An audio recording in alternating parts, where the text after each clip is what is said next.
Jane Russell was not only one of old Hollywood's most alluring sex symbols, but she was also a dear friend of Marilyn Monroe. Russell, who passed away of respiratory failure at age 89 in 2011, starred in films such as The Outlaw, The Paleface, His Kind of Woman, and Gentlemen Prefer Blondes, the latter of which was the film that introduced her to Marilyn Monroe. Before her death, she was one of the last living Hollywood legends. She was a sultry seductress, lucky enough to have co-starred alongside Marilyn, and whose impressive curves captured the eye of many a man. When eccentric billionaire magnate and filmmaker Howard Hughes designed an incredibly revealing bra for Jane to wear under a sweater in his film The Outlaw, he sent shockwaves around the world, and the movie was banned for many years. The only copy of The Outlaw's poster still surviving, which depicts Russell with a provocative expression on her face, lounging in a haystack with her skirt hiked up to her thighs and a gun in her hand, sold at auction several years ago for £52,000. Russell got pregnant when she was 18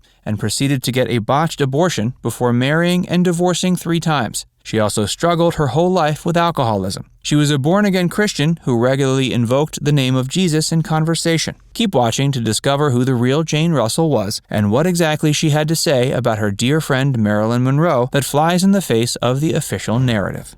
Jane Russell's humble rise to fame. She was born Ernestine Jane Geraldine Russell in Minnesota on June 21, 1921. She was the oldest and only daughter of 5 children. Growing up with 4 brothers, she became quite the tomboy. Russell's father was a former first lieutenant in the U.S. Army, and her mother once performed in a traveling revue. In 1930, Russell's family moved to the San Fernando Valley in California. It was there that Jane's father worked as a manager at a soap manufacturing factory. Jane's mom convinced her to take piano lessons while she attended Van Nuys High School. It was around this time she became interested in drama. While she initially intended on studying design, Jane changed her plans after her father died suddenly at age 46. After graduating from high school, Russell became a receptionist. She also did some modeling on the side and, per her mother's suggestion, studied with Max Reinhardt's theatrical workshop with the actress Marie Ospinskaya. In 1952, Marilyn Monroe received Reinhardt's manuscripts, which she intended to be a gift for her instructor, Natasha Leitis. For that, she was heavily criticized by the media and eventually agreed to sell the archive at cost to Reinhardt's son.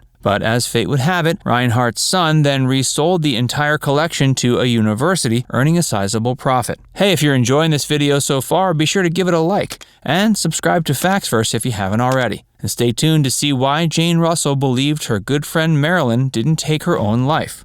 The Outlaw. In 1940, Jane signed a 7-year contract drawn up by Howard Hughes, who had also produced a handful of films, including Hell's Angels, The Front Page, and Scarface. Mesmerized by the 19-year-old's physique, Hughes cast Jane in The Outlaw, a peculiar western that Hughes had written. Jane played the part of Rio, a beautiful young woman loved by both Doc Holliday and Billy the Kid. Hughes proceeded to design a protruding bra for Jane, but she refused to wear it. He then arranged for that infamous photoshoot we mentioned, which turned her into one of the most iconic pinups of World War II. The film enraged the censors, and Hughes spent the next 5 years editing his work for general release. Hughes was notorious for his insatiable sexual appetite, but Russell didn't want to be just another one of his conquests. In fact, when he invited her back to his quarters one evening, she insisted he keep his hands to himself. She ended up marrying NFL player Bob Waterfield in 1943, but in her 1989 book, Marilyn Monroe and the Camera, Jane detailed the time she met Marilyn while at a dance. Jim Doherty, Monroe's husband at the time, was wearing a police uniform when he called her over to meet his wife, Norma Jean. Russell looked up to see Jean, aka Monroe, curled up over Doherty's arm. It was an awkward moment, but one she wouldn't soon forget. While The Outlaw turned Jane into a star, her contract with Hughes prevented her from starring in any more films until it was approved by the censors.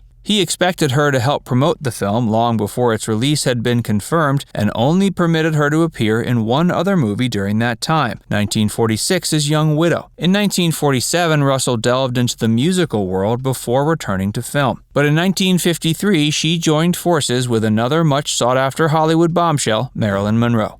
Jane Russell painted a very different picture of Marilyn. While she and Marilyn eventually appeared in 1953's Gentlemen Prefer Blondes together and were without a doubt an incredible match on screen, their fates ultimately turned out to be dramatically different. Despite their differences, they became quite close. At first, all Jane saw was Marilyn's exquisite beauty, but in time she discovered she was actually quite sensitive and shy. There was a time when actor Tommy Noonan did a kissing scene with her. Jane overheard a couple of guys asking him after the shoot what it was like to kiss Miss Monroe. Apparently, he replied by saying it was like being swallowed alive. After Marilyn heard what he said, she ran to her dressing room crying. While Russell grew up around boys and knew how insensitive they could be, she suspected Monroe did not.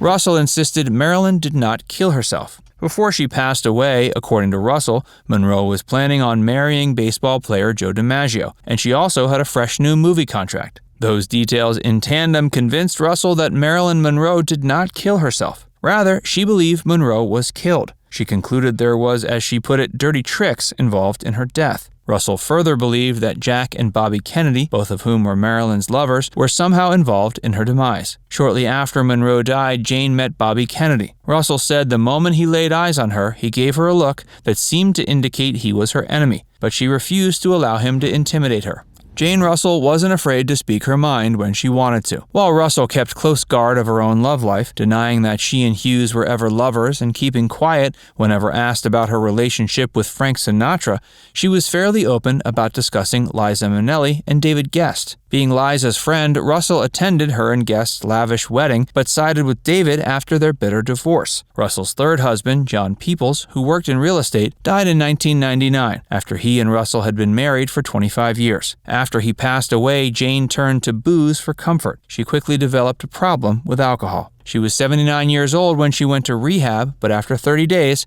she remained sober for the rest of her life. Jane Russell's failed marriages. Just 3 months after they walked down the aisle in August of 1968, Russell's second husband, Roger Barrett, suddenly died after suffering a heart attack. Jane took his death quite hard and called it the worst moment of her life. Her marriage to Roger was in the wake of her quarter-century-long marriage to her first husband, Robert Waterfield. Jane met Barrett when they were both kids, and even back then, they had huge crushes on each other. Russell eventually confirmed she and Barrett had an affair while she was still married to her first husband, but Waterfield swore up and down he'd always been faithful. Despite his claims of fidelity, Russell discovered he too had been having an extramarital affair with her secretary. She was devastated and subsequently divorced him. Robert and Russell adopted 3 children together because after having that botched abortion at age 18, Russell nearly died, and in the process, she was left infertile. For the last 40 years of her life, Russell devoted her life to the World Adoption International Fund, an organization for the adoption of children which she founded.